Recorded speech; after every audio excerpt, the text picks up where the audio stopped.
합니다. 오늘 말씀을 먼저 요약해서 말씀을 드린다면은 지혜로운 삶은 하나님께 산 제물로서 살아가는, 즉 영적인 예배를 드릴 줄 아는 자가 지혜로운 삶을 사는 자다. 또 한 가지는 하나님의 뜻이 무엇인지를 분별하고 사는 자가 지혜로운 자다. 이 두 가지를 오늘 1절, 2절에서 말씀해 주셔서 요약된 말씀을 먼저 드린다면은 그런 사람이 지혜로운 사람이다. 또 지혜로운 삶을 사는 자다. 이렇게 말씀을 드릴 수가 있겠습니다. 이런 얘기가 있더라고요. 임종을 앞두고 있는 노 스승이 자기의 제자를 불러놓고 이제 마지막 유언 같은 말을 하려고 합니다.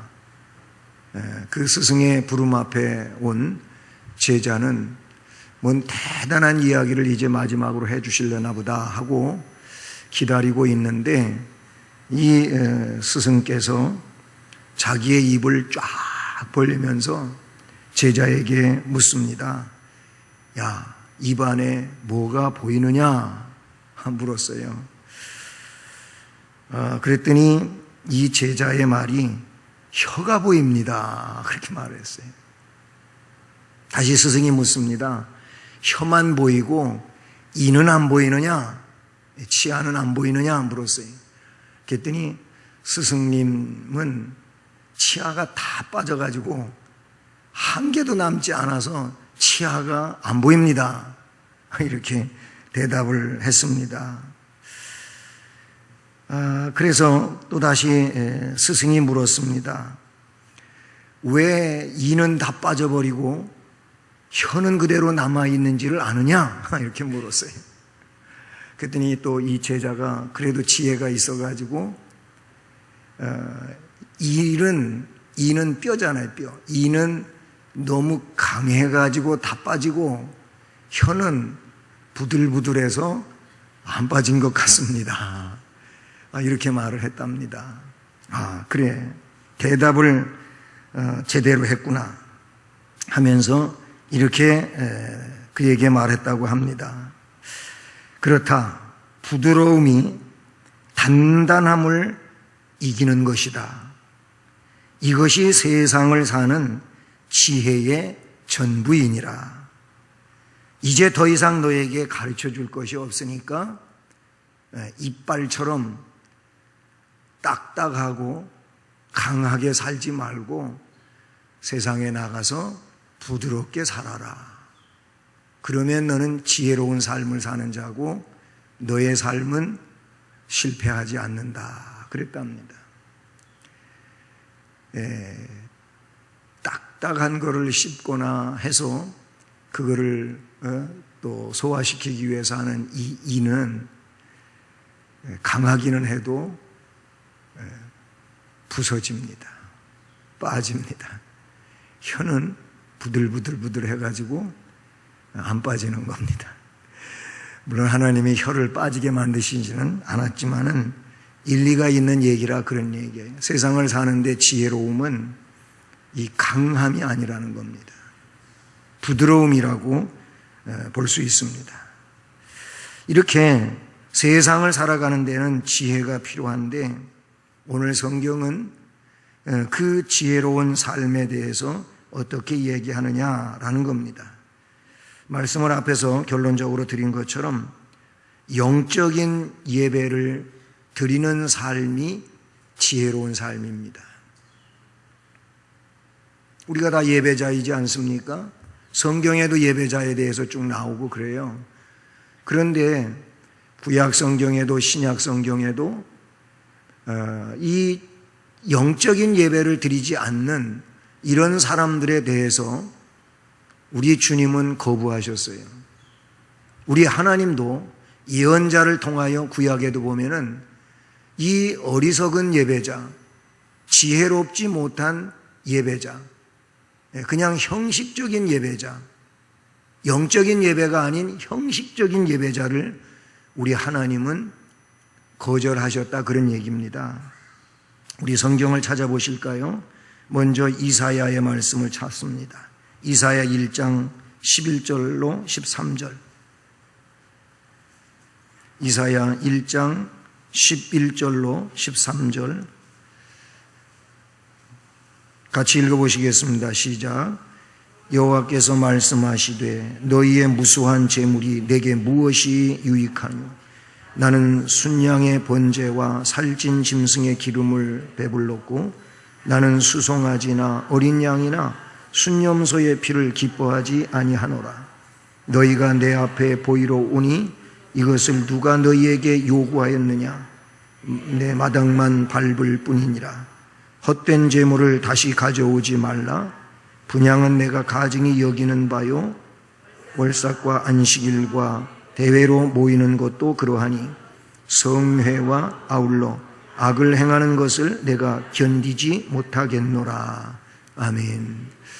예, 이 11절부터 13절에 기록된 말씀은 그 이사야 선지자 시대에 이스라엘 이 백성들이 하나님 앞에 제물, 제사를 드리지 않아서 문제가 아니었어요. 다 드렸어요. 그래서 말씀에 너희의 무수한 제물, 또 그 수송아지, 어린 양, 순염소의 피, 이런 것들이 없었던 게 아니에요. 너희가 왜 제사를 안 드리냐 이런 말이 아니고 제사는 무수히 많이 있었다는 겁니다. 그런데 하나님이 기뻐하지 않는다는 거예요. 그런 내용을 12절에서도 말씀하고 있고 12절에서는 너희들이 성전에 오는데 그냥 마당만 밟는 자지 진정한 제사를 드리는 자냐 아니라는 거죠. 13절에서는 뭐라고 말씀하고 있습니까? 제물을 다시 가져오지 말라고 합니다. 그 마지막 부분에 보니까 성회와 아울러서 악을 행하는 것을 내가 견디지 못하겠노라. 제대로 된 성회를 열고 참석하고 제대로 된 제사와 제물과 예배가 있었다면은 헛되이 마당을 밟지를 않습니다. 그렇잖아요? 또 그 말씀에 있는 것처럼 어떻게 성회와 아울러 악을 행하냐는 말이죠. 이 말은 곧 제사는 제사대로, 생활은 생활대로 이랬다는 겁니다. 다시 한 군데 더 찾아보실까요? 비슷한 말씀인데 구약성경 마지막 책인 말라기서 1장입니다. 말라기 1장 9절부터 10절, 9절로 10절을 읽습니다. 시작. 만군의 여호와가 이르노라. 너희는 나 하나님께 은혜를 구하면서 우리를 불쌍히 여기소서 하여 보라. 우리가 이같이 행하였으니 내가 너희 중 하나인들 받겠느냐. 만군의 여호와가 이르노라. 너희가 내 제단 위에 헛되이 불사르지 못하게 하기 위하여 너희 중에 성전문을 닫을 자가 있었으면 좋겠도다. 내가 너희를 기뻐하지 아니하며 너희가 손으로 드리는 것을 받지도 아니하리라. 아멘. 13절 더 읽어볼까요? 13절 시작. 만군의 여호와가 이르노라. 너희가 또 말하기를 이 일이 얼마나 번거로운고 하며 코웃음치고 훔친 물건, 저는 것, 병든 것을 가져왔느니라. 너희가 이같이 봉헌물을 가져오니 내가 그것을 너희 손에서 받겠느냐? 이는 여호와의 말이니라. 아멘.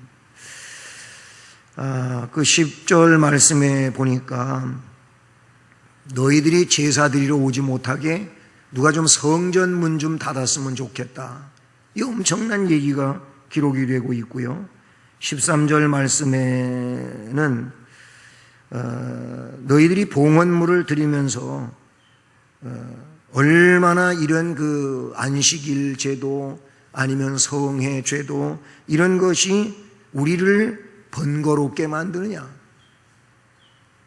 코웃음을 치고 훔친 물건, 저는 것, 병든 것 이런 걸 가져오고 이런 것 가지고 봉헌물을 하니 내가 그것을 너희 손에서 받겠느냐? 받을 수가 없다는 이런 말씀을 말씀하고 있죠. 이사야의 말씀이든 말라기의 말씀이든 이런 말씀들이 제사를 안 드려서 문제가 된 게 아니에요. 제사는 넘치게 드리는데 문제가 됐다는 건데 그게 뭐겠습니까? 형식적이었다는 겁니다. 오늘 로마서 12장 1절에서는 너희 몸을 하나님이 기뻐하시는 거룩한 산 제물로 드리라. 이것이 너희가 드려야 할 영적인 예배니라 그랬어요. 그러니까 하나님이 원하시는 것은 영적인 예배를 원하시지 형식적인 예배를 원하시는 분이 아니라는 그런 내용을 말씀해 주고 있죠. 그럼 영적인 예배가 뭐냐?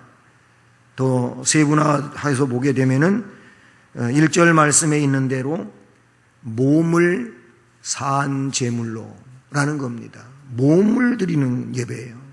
몸을 드리는 예배. 영적인 예배는 하나님께 화려한 기도를 드리는 것도 아니고 장엄한 의식을 행하는 것도 아닌 겁니다. 영적인 예배는 장엄한 의식에서 나오는 게 아니며 또는 화려한 기도에서 나오는 게 아니라는 거예요. 기도는 진실된 기도. 기도는 이 내 속에서 중심에서부터 나오는 기도. 저는 그래서 대표 기도하러 나오시는 분들에게 간간히 이야기하지만은 절대 사람을 의식하고 하지 말라는 거예요. 그냥 하나님 앞에 대표로 하는 것뿐이에요. 또 여기 와서 기도한 자에 대해서 회중들은 그 기도를 가지고 절대로 평가하지 마십시오. 그건 정말 잘못된 거예요. 우리는 그런 우를 범하면 안 되네. 기도를 저렇게밖에 못하나? 절대 여러분 그렇게 하지 마십시오. 그리고 기도를 잘해야 되는데 이런 마음은 물론 가져야 되겠지만은 그 마음 속에 내 진실을 아뢰고자 하는 마음만 가지고 있으면 되는 거예요. 이게 중요한 거지. 내가 우리 성도들 앞에서 기도를 잘해야 되겠다. 그 자체가 벌써 잘못되게 돼 있는 거예요. 그 마음은 버려야 돼. 하나님 앞에 내가 진실로 기도할 수 있도록 준비하고 기도해야 된다. 그런 얘기죠. 영적인 예배는 이렇게 화려한 기도도 아니고 장엄한 의식을 행하는 게 아니에요. 물론 예배에서 그 기도와 의식을 배제할 수는 없지만은 제가 드리고자 하는 말씀은 오늘 말씀에 근거해 볼 때 몸을 드려야 되는 거예요. 몸을 드리는 거다. 진정한 영적 예배는 하나님께 자신의 몸을 드리는 건데 몸을 드린다고 하는 게 뭡니까? 나를 깨뜨리고 나를 쪼개는 게 이게 바로 몸을 드리는 거예요.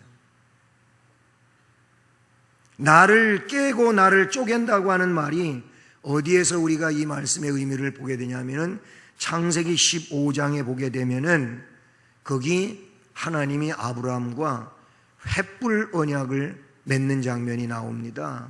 횃불 언약. 하나님이 아브라함에게 말씀하십니다. 너에게 이제 후사를 허락하고자 하는데, 그러니까 아브라함이 증표를 달라고 이야기를 하지 않습니까? 그때 하나님이 아브라함에게 제물 드릴 것을 이야기합니다. 3년 된 암소, 3년 된 암염소, 3년 된 수양, 그리고 산비둘기, 집비둘기. 3년짜리 그런 3년을 묵은 암소 또는 그 암염소 그리고 수양, 산비둘기, 집비둘기를 제물로 선택해 가지고 산비둘기와 집비둘기는 작은 짐승이니까 그냥 놔두고 깨끗이 제물로 그렇게 구별하고 이 3년 된 암소 또는 암양 또는 순양 이것은 어떻게 하라고요? 절반을 가르라는 쪼개라고 그래서 쪼개라고. 여러분 쪼갠다고 하는 말은 자른다고 하는 말하고 다르죠, 그렇죠? 자른다고 하는 것은 긴 거를 토막토막 그렇게 자르는 것이고 쪼갠다고 하는 것은 긴 것을 위로부터 아래까지 길게 그렇게 나누는 것을 쪼갠다고 하는 건데, 짐승을 그렇게 머리부터 저 끝에까지 쪼개라는 겁니다. 그리고 이거를 어떻게 하라고요? 쪼갠 것을 둘로 벌려놓으라고 그랬어요. 벌려놓으라고. 그렇게 해서 이 아브라함은 하나님과의 언약 체결을 기다리고 있습니다. 그런데 하나님이 빨리 하시지를 않는 거예요. 저녁 때가 되고 긴 시간이 가다가 보니까 거기 짐승이 죽어 있는 게 있으니까 이거를 먹으려고 솔개가 자꾸 이 제물에 오는 거예요. 그래서 아브라함은 솔개가 그 제물에 접근하지 못하게 자꾸 쫓으면서 기다립니다. 우리도 제물에 솔개가 내리지 못하게 쫓아야 되는데, 하나님의 불이 쪼갠 사이로 지나갈 때까지 제물을 지킬 필요가 있는 거예요. 졸음을 쫓아야 되고 헛된 생각을 쫓아내야 되고, 이게 뭐예요? 우리 안에 있는 것들을 다 쪼개는 거예요. 쪼개는 거. 쪼개야 된다, 그런 얘기죠. 이렇게 기다리고 기다리는 중에 해가 져서 어두워 가는데 연기가 나는 풀무가 보이더니 타는 횃불이 그 쪼개놓은 재물 사이로 휙 지나가는 겁니다. 그러면서 여호와께서 말씀하십니다. 뭐라고 말씀하십니까? 그 쪼개진 재물 사이로 지나간다고 하는 이 말은 이 언약을 파기하는 자에 대해서는 재물처럼 쪼개져 죽는다, 그런 의미거든요. 횃불 언약이 그런 의미를 지니고 있는데, 하나님이 이 언약을 말씀하고 일방적으로 하나님이 홀로 그 재물 사이로 지나간다. 내가 언약을 어기겠느냐? 내가 절대로 너와 맺은 언약을 어기지 않고 반드시 지키겠다고 하는 그런 의미를 나타내주고 있는 것이죠.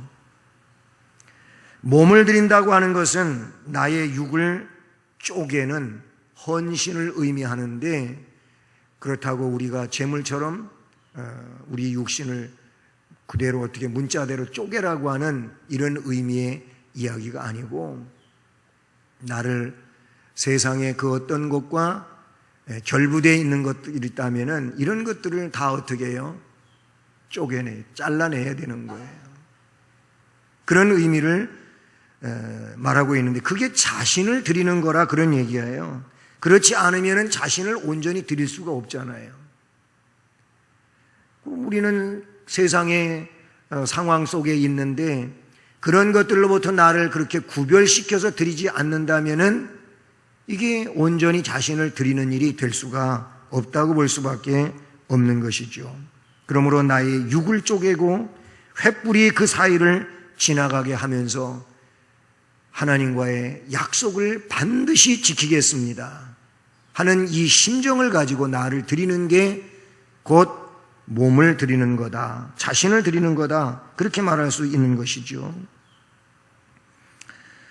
고린도전서 6장 20절 말씀을 보면은 거기 이런 말씀이 기록이 되어 있습니다. 너희는 값으로 산 것이 되었으니 그런즉 너희 몸을 하나님께 영광을 돌리라. 하나님이 너희를 값으로 샀다. 그러니까 이제부터는 너희 몸으로 하나님께 영광을 돌려라 그랬어요. 몸으로 하나님께 영광을 돌리는 것에 대하여 말씀하고 있지요. 몸으로 드리는 예배라고 하는 것은 그 몸으로 행하는 생활의 전체를 말하고 있는 것이죠. 앞에 몸을 자신을 드린다고 하는 것은 바로 말씀드린 내용처럼 세상과 구별시켜서 온전히 나를 하나님께 바치는 걸 말하고, 몸을 드린다고 하는 것은 내 이 몸을 가지고 삶을 살아가는 생활 속에서의 드림인 건데, 이게 바로 생활의 예배라는 겁니다. 그러니까 영적인 예배로서 몸을 제물로 드린다고 하는 것은 이처럼 자신을 드리고 그리고 생활을 예배자로 살아가는 것을 말한다고 볼 수가 있는 겁니다. 우리는 교회 안에서 우리 자신을 드리지 않습니까?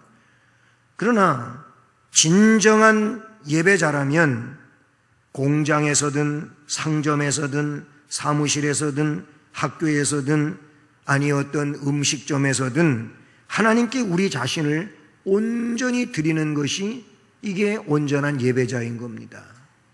그를 가리켜서 말씀을 드린 것처럼 자신을 드린다, 몸을 드린다 이렇게 표현할 수가 있는 것이죠. 이렇게 몸을 드리는 예배가 영적인 예배고 또 한 가지는 하나님을 기쁘시게 하는 예배가 영적인 예배인 겁니다. 우리가 예배를 드리면서 나를 기쁘게 하는 것이 되면 안 되는 거예요. 사람들은 예배 드리면서 내가 기뻐해야 된다고 하는 이것이 먼저 자꾸 크게 생각이 되어지는데 예배는 그게 아닙니다. 예배는 그냥 하나님께 기쁨을 돌리는 거예요. 내게 하나님으로부터 무엇이 오든 안 오든 이게 상관치 않는 거예요. 예배라고 하는 그 용어 자체가 엎드려 절한다는 의미를 가지고 있는 거예요. 그냥 하나님 앞에 절하는 거예요. 절한다고 하는 말은 하나님을 높이는 거예요. 이게 그냥 예배예요. 그러니까 예배자는 하나님을 기쁘시게 할 때 이 하나님을 기쁘시게 하는 예배를 드리는 것이 영적인 예배를 드리는 거다 그랬어요. 믿음이 없이는 하나님을 기쁘시게 못한다고 하였으므로 하나님을 기쁘시게 하는 예배를 드리기 위해서는 무엇보다도 믿음으로 행하는 예배가 되어야 할 줄로 믿습니다. 주님은 자기의 종을 사랑하는 백부장의 믿음을 보시면서 그에게 내 믿은 대로 될지어다 그랬어요. 그리고 중풍병자를 침상에 누인 채로 메고 온 자들에게 그들의 믿음을 보시고 역시 그들의 믿음에 의하여 그 병자를 치료해 주셨어요. 12의 혈루증을 앓던 여인의 믿음을 보시고 따라 안심하라. 네 믿음이 너를 구원하였느니라 그랬어요. 믿음으로 행하는 예배가 하나님을 기쁘시게 하는 예배고 그런 예배가 영적인 예배라는 겁니다. 또 하나님을 기쁘시게 하는 예배는 의로운 제사를 드리는 예배다 그런 얘기예요. 시편 51편 19절 다윗이 우리아의 아내 밧세바를 범하고 나단 선지자를 통하여 책망을 들은 이후에 지은 시가 시편 51편인데요. 그 51편 19절에 이런 말씀을 다윗은 기록하고 있습니다. 주께서 의로운 제사와 번제와 온전한 제물을 기뻐하시리니 의로운 제사와 제물, 이 의로운 제사와 제물을 드릴 때 하나님이 기뻐하시는 영적인 예배가 된다는 겁니다. 앞에 이사야 선지자나 말라기 선지자를 통하여 말씀을 들려주셨던 내용은 의로운 예배가 아니에요. 불의한 예배였다 그런 얘기예요.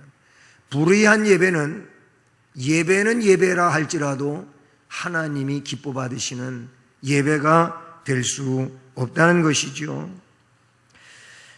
이렇게 영적인 예배를 드리는 것이 지혜로운 삶이다라는 겁니다. 또 한 가지는 오늘 본문 2절 말씀에 있는 것처럼 하나님의 뜻을 분별하는 삶이 지혜로운 삶입니다. 여러분, 하나님의 뜻을 알지를 못하면 자꾸 세상 논리로 사람의 방편대로 그렇게 삶을 살아갈 수밖에 없겠잖아요. 그러면 그 삶은 결국 지혜롭지 못한 어리석고 미련한 삶이 될 수밖에 없다는 겁니다. 하나님의 뜻을 분별한 삶이 지혜로운 삶인데 오늘 2절은 이렇게 말합니다.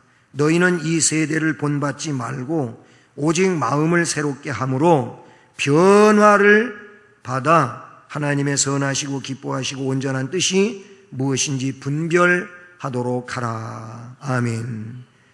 거기 보면 어떻게 해가지고 결론은 뭐냐면은 하나님의 뜻이 뭔지를 분별하는 자가 되라는 이 말씀을 말씀해 주고 있어요.